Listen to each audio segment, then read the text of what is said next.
வணக்கம். இன்றைக்கி நம்ம பார்க்க போகிறது மீன் குழம்பு. அதுக்கு தேவையான பொருட்கள் வந்து மீனை வந்து நல்லா மசாலா தடவி வச்சுருக்கேன். மசாலா தடவுறதுக்கு வந்து இஞ்சி பேஸ்ட்டு, மிளகாய் பொடி, மல்லிப்பொடி, கரம் மசாலா கொஞ்சம், மஞ்சத்தூள், இஞ்சி பேஸ்ட்டு கொஞ்சம் உப்பு, கொஞ்சம் நல்லெண்ணெய் இதெல்லாம் மிக்ஸ் பண்ணி அந்த மசாலா ரெடி பண்ணி மீனை மசாலாவில் ரெடி பண்ணி வச்சுருக்கேன். அதுக்கு தாளிக்கிறதுக்கு தேவையானதுக்கு வந்து வெந்தயம், சோம்பு, வெள்ளைப்பூடு, வெங்காயம் உரித்து வச்சுருக்கேன். தக்காளி கொஞ்சம், பச்சை மிளகாய் 2, கொஞ்சம் புளி தண்ணி.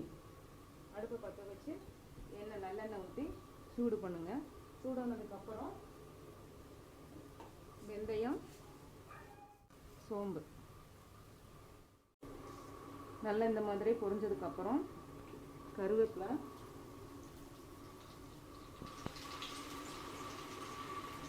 கொஞ்சம் பெருங்காயத்தூள், கட் பண்ணி வச்சுருக்கேன் இந்த மிளகா, நம்ம உரித்து வச்சுருக்க வெங்காயமும் வெள்ளைப்பூடும் போட்டு நல்லா வதக்கணும்.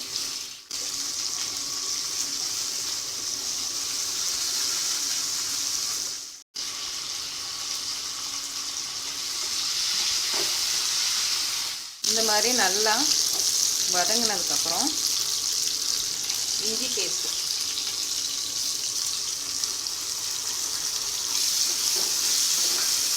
போட்டு நல்லா மிக்ஸ் பண்ணுங்கள்.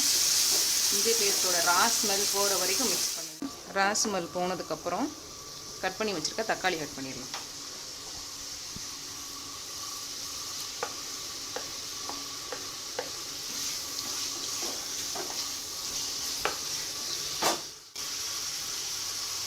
லைட்டாக உப்பு போட்டுக்கலாம் கொஞ்சம் தக்காளி வதங்குறதுக்கு.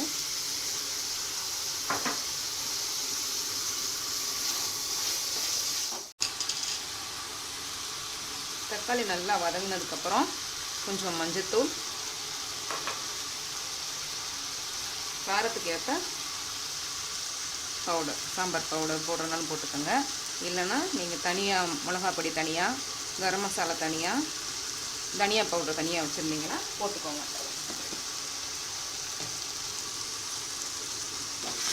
போட்டு சிம்மில் வச்சுட்டு அடி மிக்ஸ் பண்ணிவிட்டு கரைச்சி வச்சுருக்க புளி தண்ணியை எடுத்து ஆட் பண்ணி நல்லா கொதிக்க விடுறவங்க.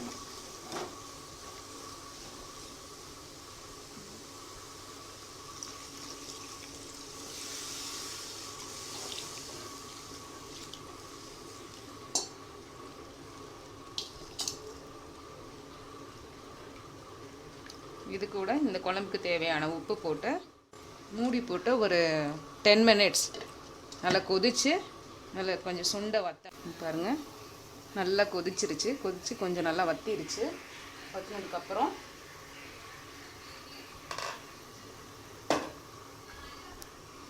நம்ம மசாலா தடவி வச்சுருக்கோம் ஆல்ரெடி. இந்த மீனை குழம்புல போட்டுடணும். நல்லா முங்குற மாதிரி போடுங்க.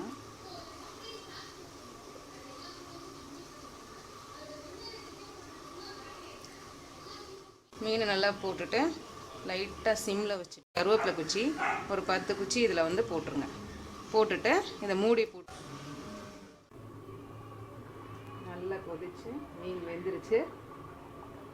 அதுக்கப்புறம் கொத்தமல்லி தூவி அடுப்பை ஆஃப் பண்ணிடுங்க.